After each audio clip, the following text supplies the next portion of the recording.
Bonjour à toutes et à tous, bienvenue pour l'édition régionale de ce vendredi 26 avril. En images et en 8 minutes, un tour complet de l'actualité du jour. On démarre bien sûr par vos prévisions météo, beaucoup de choses à dire puisque d'abord ce matin on a profité d'un temps sec et ensoleillé. Et ce beau temps devrait se maintenir malgré quelques nuages sur le littoral Côte d'Opale cet après-midi. En revanche à l'intérieur des terres, l'Audomarois, la Flandre et la métropole lilloise, la deuxième partie de journée sera beaucoup plus agitée avec du vent.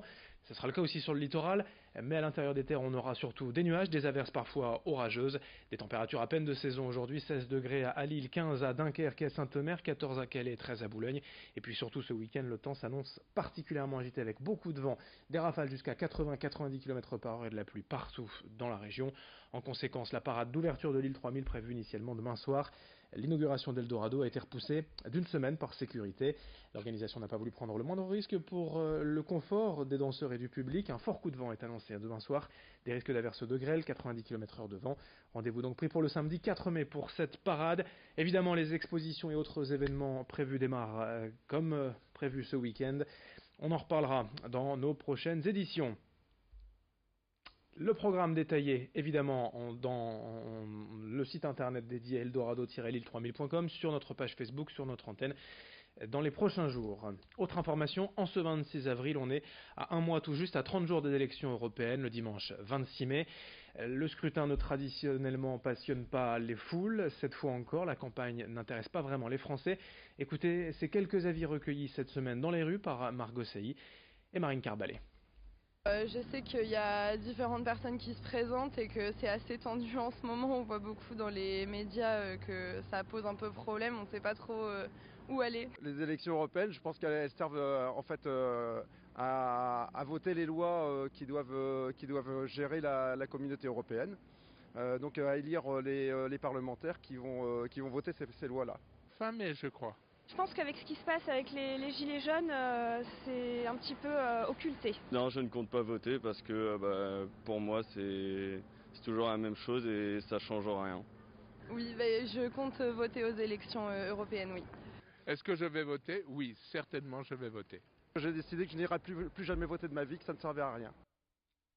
L'actualité en images, également les douaniers de l'Interrégion Hauts-de-France réunis hier devant le siège de leur direction à Lille, mobilisés depuis le 4 mars avec les conséquences que l'on connaît sur les routes de la région, notamment la 16 près de Calais. Les douaniers demandent plus de moyens en vue du Brexit, ils veulent une hausse de salaire et demandent des renforts d'effectifs compte tenu selon eux de la pénibilité et de la dangerosité de leur poste. En mars, le gouvernement avait proposé une rallonge budgétaire de 14 millions d'euros, mais les douaniers, eux, estiment qu'il faudrait 25 millions pour satisfaire leurs demandes. Depuis, les négociations sont arrêtées. Hier, une délégation a tout de même été reçue en préfecture. Explication d'un responsable syndical au micro de Lucille Constant.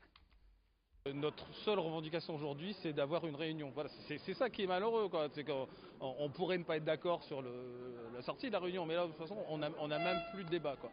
Donc, qu'il interpelle le ministre pour avoir enfin cette ouverture de porte au ministère ou à la direction générale. On interpelle aussi les élus, puisqu'on fait à peu près tous les élus de la région depuis maintenant 7 semaines. Nous, ce qu'on veut aujourd'hui, c'est ce qui est incompréhensible. On veut juste discuter avec notre ministre, notre directeur général, n'importe qui en fait. On veut juste discuter et aujourd'hui, on nous refuse l'ouverture des négociations. C'est vraiment incroyable.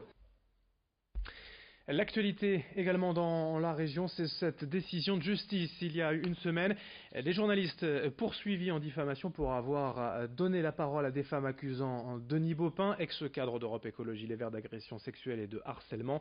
La justice a également relaxé ces femmes et condamné Denis Baupin pour procédure abusive. L'ex-député écologiste devra verser 500 € de dommages et intérêts à chacun des prévenus qui en avaient fait la demande. Une décision bien plus symbolique qu'elle n'y paraît pour l'une des plaignantes, justement, vice-présidente de l'Université de Lille, ex-élue d'Europe Écologie Les Verts dans la région, Sandrine Rousseau, qui était notre invitée ce matin. C'est une décision qui fera date, je pense, et qui fera jurisprudence pour beaucoup d'autres femmes. C'est que les hommes qui agressent et qui sont violents vis-à-vis des femmes ne peuvent pas porter plainte après en diffamation quand les femmes parlent. Et ça, c'est vraiment quelque chose de nouveau et je suis très très heureuse de ce jugement et très fière aussi. On voulait juste que justice passe et là, justice est passée. C'est-à-dire que Denis Baupin avait porté plainte contre nous en disant elles ont atteint à mon honneur, c'est pas vrai, je suis blanc comme neige. Et là, la justice a dit non seulement vous n'êtes pas blanc comme neige, mais en plus, vous n'aviez pas à attaquer ces femmes qui ont parlé de manière juste. Donc je veux dire, c'est quand même très fort comme jugement. Sandrine Rousseau, ex-élue politique, qui défend également les femmes et qui lutte contre les violences faites aux femmes avec son association Parler pour libérer la parole au travers de rendez-vous thématiques. Toutes les infos sur son site internet Association Parler et sa page Facebook. Dans un tout autre registre, depuis 2015, la MDPH, la Maison départementale des personnes handicapées du Nord, tente d'améliorer le quotidien des personnes sourdes et malentendantes en leur proposant un service personnalisé développé par Axéo. Ce service permet de communiquer à distance avec un interlocuteur à travers une webcam. L'interprète fait la traduction de la langue des signes et ce service permet donc aux personnes sourdes et malentendantes d'avoir accès aux informations au service de la MDPH sans se déplacer. Mais comment cela fonctionne et combien de personnes sont concernées? Explication avec Fabrice Dem, responsable du pôle modernisation de la MDPH au micro d'Alicia Sanfilippo. Le service Axéo permet aux personnes sourdes et malentendantes de pouvoir dialoguer avec nous via un prestataire qui est Axéo. Ils peuvent discuter par langage des signes à cette personne et cette personne va derrière nous traduire oralement à la personne qui est derrière le PC. Soit la personne vient ici en physique, on se rend compte qu'elle est sourde ou malentendante, on ne peut pas tout de suite répondre à ses questions, donc on va se connecter directement dans le box à Axéo et elle aura directement quelqu'un devant elle via une webcam pour pouvoir traduire le langage des signes. Soit elle va être de chez elle, sur un PC, sur un téléphone mobile et elle va pouvoir chatter avec cette personne qui va nous traduire derrière. Et puis il y a un peu plus de 2 ans, le navigateur dunkerquois Thomas Ruyant était contraint à l'abandon sur le Vendée Globe, le tour du monde en solitaire. S'il s'est lancé depuis dans de nouveaux projets, son aventure est restée dans les mémoires des nordistes, puisque son bateau à l'époque, baptisé le Souffle du Nord pour le projet Imagine, était soutenu par près de 200 entreprises et 1200 particuliers de la région. De ce parcours autour du monde, il reste aujourd'hui un documentaire, l'Odyssée du Colibri, que nous diffuserons ce week-end. Pour en parler, on écoute la présidente du projet Imagine avec le réalisateur du documentaire. Un extrait de leur interview. C'est une aventure périlleuse parce que c'est le Vendée Globe et que c'est une aventure en solitaire, sans escale, sans assistance. Donc le film raconte bien sûr ce dépassement de soi, mais il raconte que derrière il y a tous les gens qui sont derrière, cette association Le Souffle du Nord qui a mis dans les voiles l'ONG, le projet Imagine, avec ce colibri qui fait 9 mètres de haut, qui inspire tout le monde, quoi.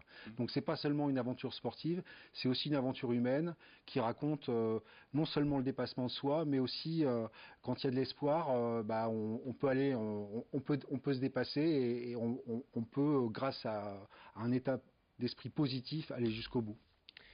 Ne manquez pas l'Odyssée du Colibri, multidiffusée ce week-end à 14h, 20h et 23h demain samedi et dimanche. C'est un film formidable à découvrir sur votre chaîne d'information régionale ce week-end.